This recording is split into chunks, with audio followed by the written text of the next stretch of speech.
Hello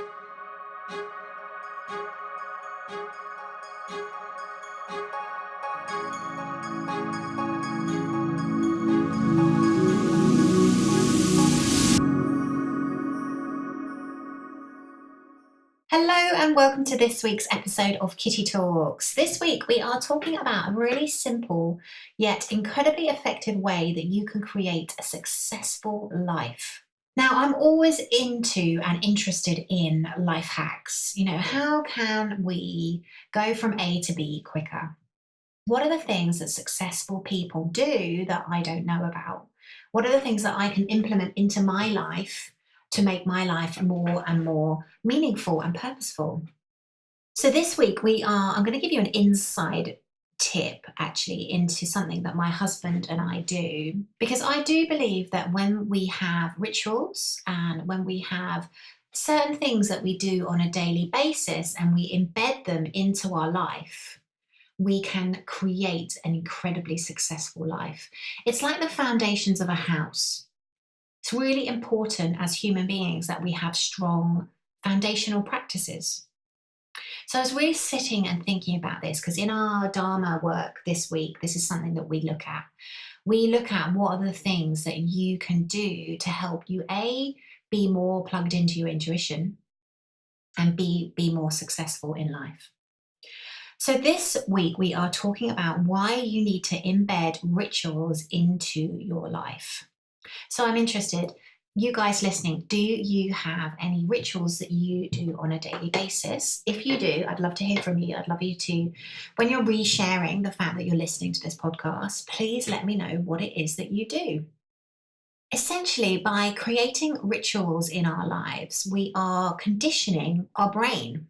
We are setting ourselves up for success. We are reprogramming our subconscious. When you focus your intention on a certain area, you become more intentional and you make life more meaningful. So in this episode, I'm going to talk you through some daily practices that I have, things that are my bedrock of my foundational practices. And I'm also going to talk you through some things I do on a yearly basis. And I'm also going to talk you through some things that I do to manifest, because I think when you have good rituals, you can manifest pretty much anything. And we're also going to talk about kids. I don't have children of my own, but one of the things I'm really looking forward to most about my kids is creating beautiful rituals with children. So we're going to talk about some ideas I've got about things that you can do that will really enrich your life and your children's life and make life easier, actually. So I really want to start with these foundational practices. The thing that I have really implemented into my life, which has been a game changer, actually, is a gratitude practice. Now, you've probably heard this all before. Gratitude is really good. And you might dip in and out of it. I know quite a few people nowadays have a gratitude practice. But what I love to do is link it to a specific point or time in your day. So it becomes an anchor for you to do it. So I do my gratitude when I wake up. It's the first thing I do in the morning. I will always focus my intention on what I'm grateful for. And that is amazing. Actually, just the other day I woke up and had all this bad stuff running through my head. It was weird. It was like my brain just woke up and decided to tell me all the horrendous things that were happening. And I was like really watching this and observing this. And I managed to pull myself back from actually going into it and engaging with it.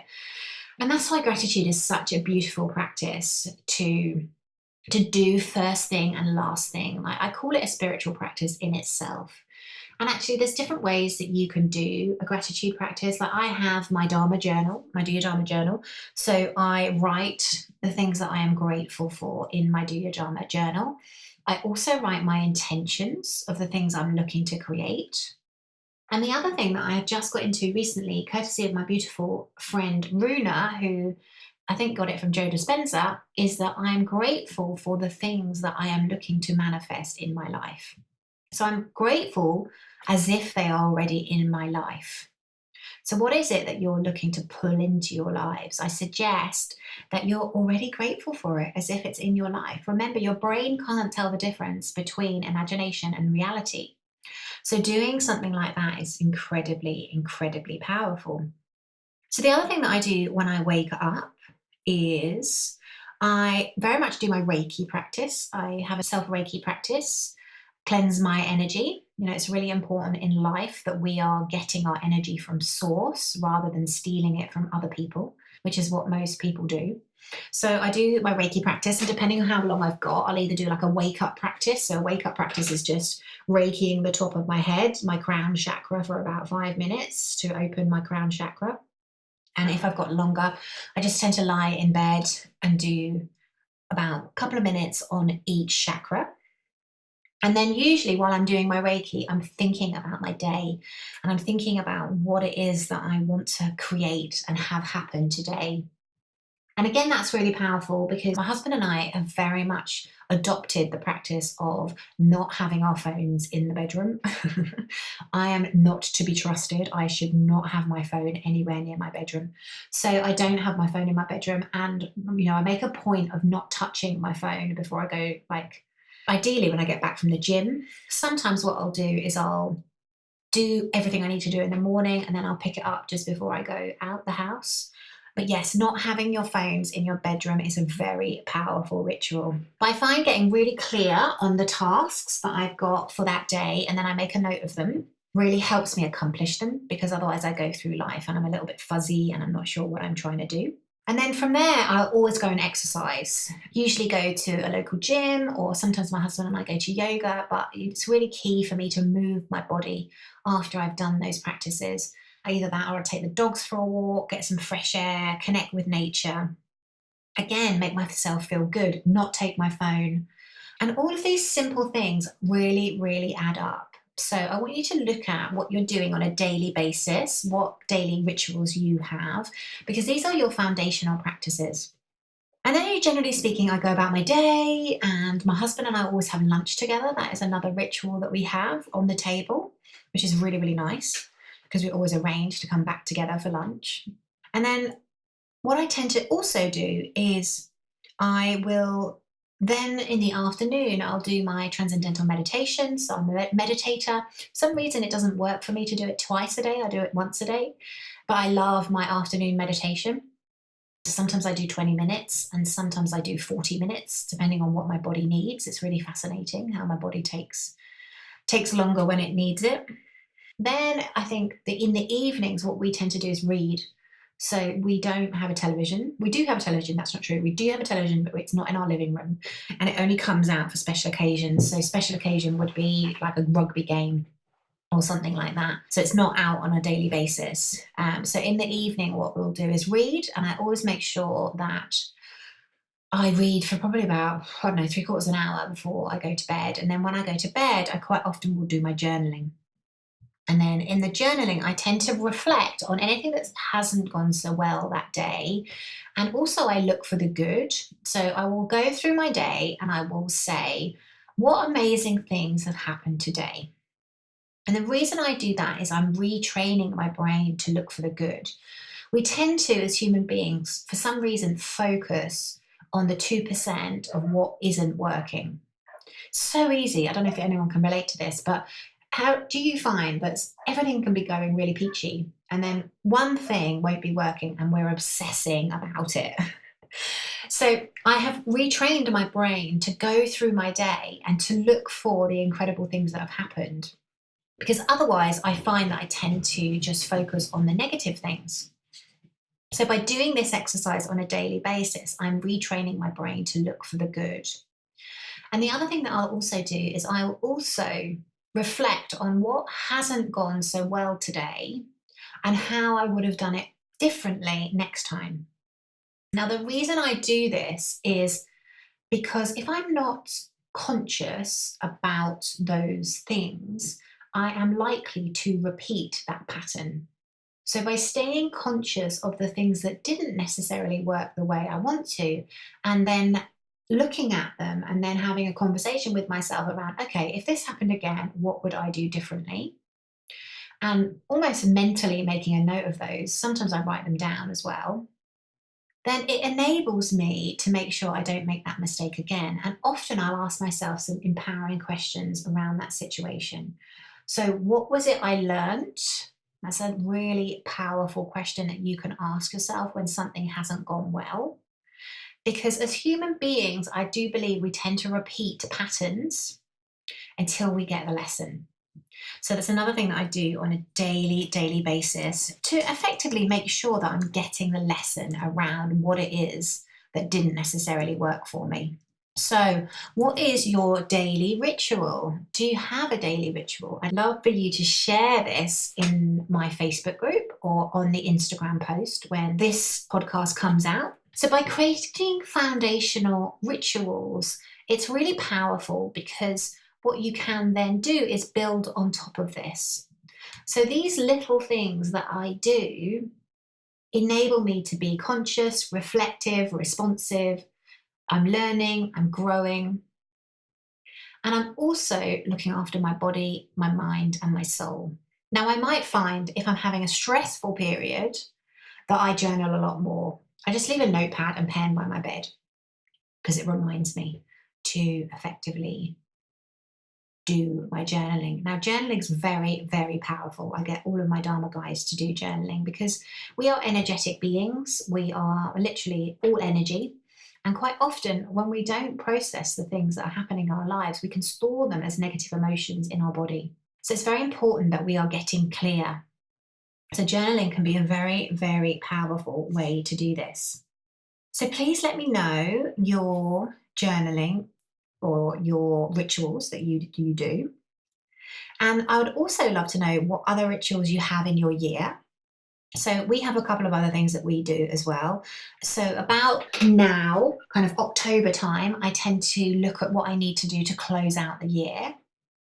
So October, November, December, I'm getting myself organized for January. I don't do it in December for January. I do it in October, November, December. And the reason that I do that is because I want to get a head start on the new year, really. And the type of things I'm doing at the moment are creating a plan for my year next year of what it is that I want to achieve. So what I mean by that is, what does my business look like? When am I doing events? When am I doing Do Your Dharma? When am I doing speaking? I'm plugging it into an event planner, which is very, very powerful because I'm kind of mapping out my year. And then I'm also looking at anything I need to finish off. So what is it that you need to close out before the end of the year? That could be accounts. It could be tidying up your business. I like to go through all the subscriptions and everything I'm paying out. And it's amazing how they creep up. And then get rid of anything in my business that I don't necessarily need. And then the final thing that I do is create a forecast sheet for the business. So what is it that the business will generate and look for and create next year? So really powerful to do this kind of October, November, December. So, December you can just chill out and relax. And in January you're all set and you've got everything ready and raring to go. And then in January, what my husband and I like to do is we generally go away for New Year and we plan our year. So by that, I mean, we look at all of the holidays we're having, all of the events we're going to. He does a lot of meditation retreats. So we kind of plan out our year in relation to us being together and in relation to us doing things apart and get really intentional. We also set financial goals. So we look at what our business and assets generated the previous year. And then we set ourselves some income targets for the coming year. So we had very clear income targets around property this year and investment, and we achieved those because we had real visibility around what it was that we wanted to do. And then we'll do the same next year, and we keep all of this information on a spreadsheet. So again, think about how you want to intentionally plan your year. What are the things that you can do to make yourself more successful? Having rituals is really powerful. So could you and your partner go away and plan your year? It's beautiful. It's such a nice thing to do. I don't tend to be a big New Year person, so I like to go away and get some sunshine, and that's kind of what I do. And then I also use rituals when I'm manifesting. I was thinking about this the other day. I was thinking, all the things that I have manifested, I have really used a ritual to bring them into my reality. So the first thing I think that's really important for us to do if we're manifesting is to essentially clear out all the stuff that's making us stuck. Generally speaking, say we're manifesting a relationship, or we're manifesting a property, or we're manifesting a business or something major into our life. What are the negative beliefs that we're holding on to, the limiting beliefs that are holding us back? So I generally, again, I'll look at the things that I am not doing, or look at the things that I'm holding on to, and find a way to let those go. So generally for me, that's just writing them all down, brainstorming, going somewhere where there's fresh air, and writing down all the negative things that I've got around a situation. And then I find a way to literally let them go. So it could be burning them into the sea, it could be ripping them up. Find a way to sort of figuratively and actually let them go. And then from there, depending on what it is I'm trying to manifest, I will create an anchor. I do believe in manifestation. Obviously, you have to set your intention, you have to take action towards it, and then you have to let go. So I don't think it hurts, though, to have some type of anchor that you're looking at on a regular basis to kind of send energy to what it is that you're looking to manifest and pull in. So in the past, I think I've told you the ring story of when I manifested my husband and I found the engagement ring. But that costume jewelry engagement ring was a massive, massive anchor for me, because every time I wore it in bed, I'd look at it and I'd feel loved.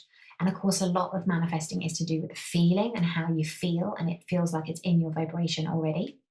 So at the moment, we have a baby toy in our bed. I think I've said this to you as well, which every time we get into bed, it's called Brainy. Don't ask me how it's got the name Brainy, but my husband and I are just sort of kidding around with Brainy. And yeah, but Brainy's a really good anchor to what we're trying to bring in. So the other thing I'll do when I'm manifesting is I'll also meditate and connect to the vision of what it is I'm looking to pull in. So, beautiful food for thought. What rituals do you have in your life? What daily rituals, what yearly rituals, and what manifesting rituals do you have? Please, please, please share them with me. I'd love to hear. And then the final thing I want to talk about in this episode is how we can introduce rituals into our life to give us more meaning and purpose. I've been running network events now for about 7 years. And one of the beautiful things that I really love, and I've adopted actually, is the lady that I run the network events with. She always has quite a lot of ritual that runs through the events. So we have an opening ceremony, which is just beautiful. We set an intention. We have some type of opening ceremony performance, and then we do a blessing for the event. Father in heaven, blessed Mother Earth, and all the angels in between, please guide and bless this event, and please watch over us while we are creating and delivering transformation. So we have this beautiful opening ceremony, and doing ceremonies and rituals like that just give things beautiful meaning and purpose. So we open the event, and energetically we open the event. And then we light a candle, and that candle burns all the way through the event. And then when we come to our closing ceremony, we always do an appreciation circle. And that's just another beautiful way to close out a wonderful, wonderful event. But of course, this just brings a lot of meaning, purpose, and having those rituals within events, gives people a sense of fulfillment and satisfaction. So we do an appreciation ceremony where people basically go around in a circle and they will tell the other person what they appreciate about them. And then we come together and we have a closing ceremony. And in that closing ceremony, we end up blowing out our candles. Actually, we light a little candle off the existing candle, and we all take that light away with us. And it's just a lovely way to symbolize the time that we were together. And then we take it back into our lives. And we know that whenever we light that candle, we can be connected to the people that we spent that weekend with. Absolutely, absolutely wonderful. So have a think about how you can bring rituals into your life. Maybe it's as simple as having a blessing when you're having your dinner. Maybe it's something you do at Christmas or birthdays. You probably already have these rituals in your life. You just maybe haven't looked at them. So how can we do this stuff with children? Because children really, really love it. I was reading a book and it was saying how one of the most wonderful things that you can do for kids is make bedtime a ritual. And I thought this is so beautiful because most children do not want to go to bed. They think they're going to miss something. But actually, how can you make it an end of the day ritual with your child? Well, this book suggested basically saying, what is the best thing that happened today? What is the worst thing that happened today? And what is the silliest thing that happened today? And it's a beautiful way to have an ongoing daily ritual with your child. And of course, imagine the things that you will find out about your child when you go through that ritual. Just thought it was an absolutely beautiful, beautiful, beautiful idea. And of course, you can also get them to do their gratitude. I think children, if they can start that practice really, really early, will so benefit from it. So what rituals do you have with your children? Let me know. But if you're more than welcome to adopt that one, what is the best thing? What is the worst thing? And what is the silliest thing? Just thought it was so cute. So there you go. That gives you an insight into my life and some of the rituals that I have. I'm always open for more. So if anyone's got any amazing ones, please do share. Have a think about what are the daily rituals that you can put into your life. I really think they're powerful. They're like foundational practices that we can build on top of. So if you haven't already, come over and follow me at Instagram, kitty_talks. Or if you are on Facebook, we have a Facebook community. We are all about creating a life we love in alignment with our soul. So if you're keen to do that, then keep an eye out. Do Your Dharma is in full swing at the moment. We've got 38 wonderful souls going through it. And we will be going again in the new year, probably May, but you can get the early bird price if you sign up now. So the website for that is doyourdharma.co.uk. But I hope you beautiful people have enjoyed this episode. I love talking to you guys. So join me again next week with another amazing guest. This podcast was sponsored by my Do Your Dharma course. Create a life so good that you pinch yourself. This 8-week online course demystifies Dharma and shows you how to tune in to why you're really here. Go to www.kittytalks.com/do your Dharma.